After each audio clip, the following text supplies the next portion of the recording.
Is it just me, or do you love a good pair of mittens in the wintertime?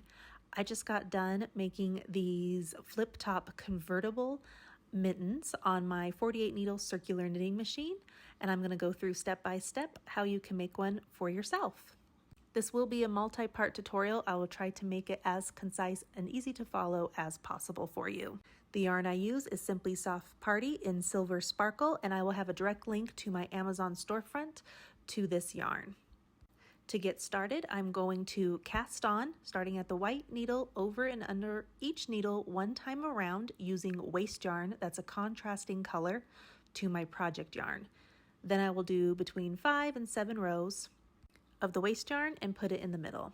Next, we'll take our project yarn and leave a long tail out at the end, and we are going to do 30 rows, and this is to make the body of our mittens. Lastly, follow up with some more waste yarn, making 5 to 7 rows, and I let it run out, and after a couple cranks around, it will fall off the machine. Now we're going to make the finger cap. We're going to cast on over and under one time around, and then I did 20 rows. And so this is kind of like making a beanie cap.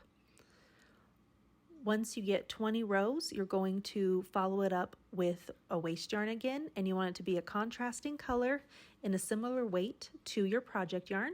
And again, do between 5, 7 rows, whatever you have available. Once you can let the yarn run out, and then a couple cranks around, it will fall off the machine, or you can cut the yarn and then do a couple cranks around and let it fall off your machine. Now to put the finger cap together, the side that was casted on, it's like a drawstring, so we just need to cinch that closed. On the other side, we want to close the tube with our waste yarn. So we're going to take the first row of our project yarn, which is the gray yarn right next to the waste yarn color. Count 24 needles or 24 stitches on each side because there's a total of 48 needles on your machine. Once you get both of those, put each one of the 24 stitches on your crochet hook and slip stitch them together, going back and forth to each side, closing your tube. I have a full tutorial on waste yarn and how to close your tube in my beginner's guide collection, so check that out if you'd like to see it in a slower real time how to do this. And we're going to slip stitch it back and forth all the way down to the bottom. Once we get to the bottom and only have one loop left on the hook, you will take the end of your project yarn, slip it through the loop to secure the stitches. And what this is doing is securing the live stitches for when we remove the waste yarn. Once they're secured, then the project will not unravel.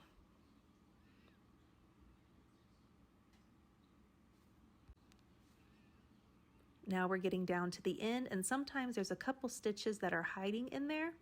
So just take your time and look to make sure you pick up all the live stitches. There's always one hiding, which, sorry, it went off of the screen there. Secure it. Now we can just remove our waste yarn because this was the cast off. You could just pull the end and it will fall off. Next, where we did the drawstring, you just sew it down a little bit back and forth. And then I put it down through that end, and we are going to mattress stitch it closed again. So we're going to fold it once again. So to mattress stitch, you're going in between the two little V's on either side. And I'll try to show where that is.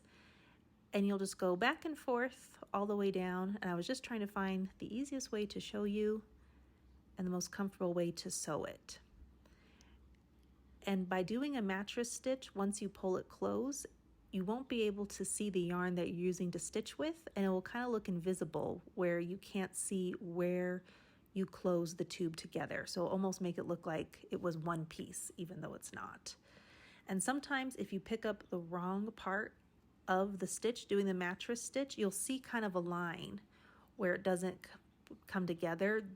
The pattern isn't correct. It pulls two sides together. And it doesn't look horrible, but I just take it out and then try the different part of your V so you can see the pattern looks complete, and then you can't quite see where your stitches are.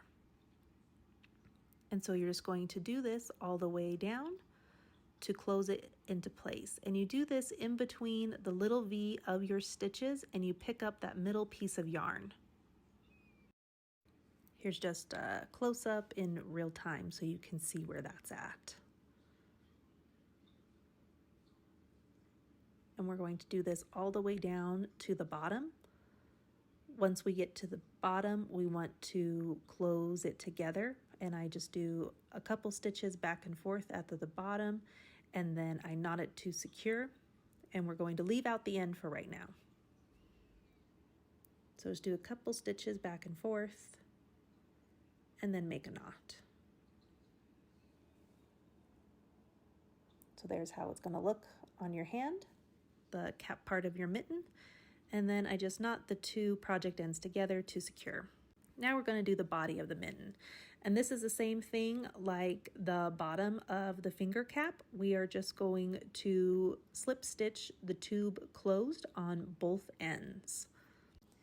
Again, we count 24 stitches on either side, and it's the first row of your project yarn, which is the gray one on here that's sandwiched in between those two yellow pieces of yarn. That's your waste yarn.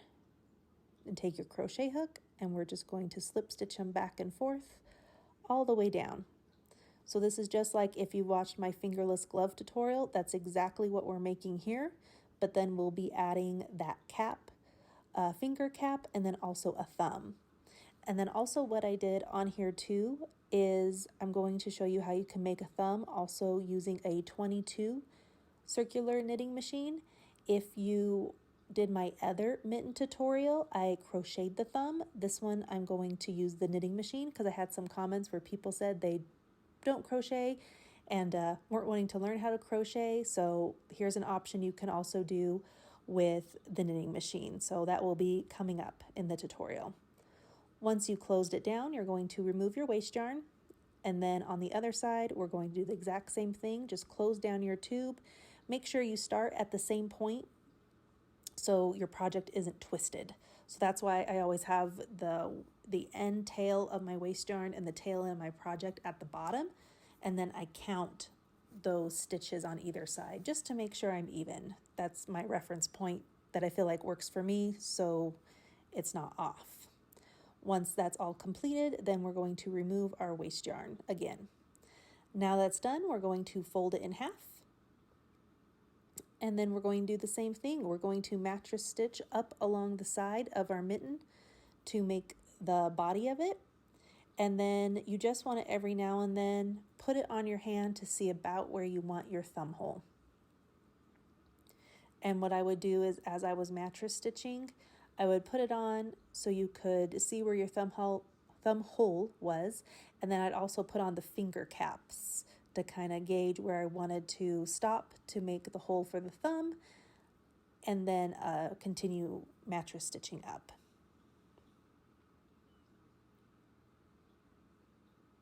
So there's the mattress stitch starting to look pretty good. And for the thumb hole, it's about 15 or 16 stitches up is where I stop to then skip 6 stitches to make the hole for the thumb.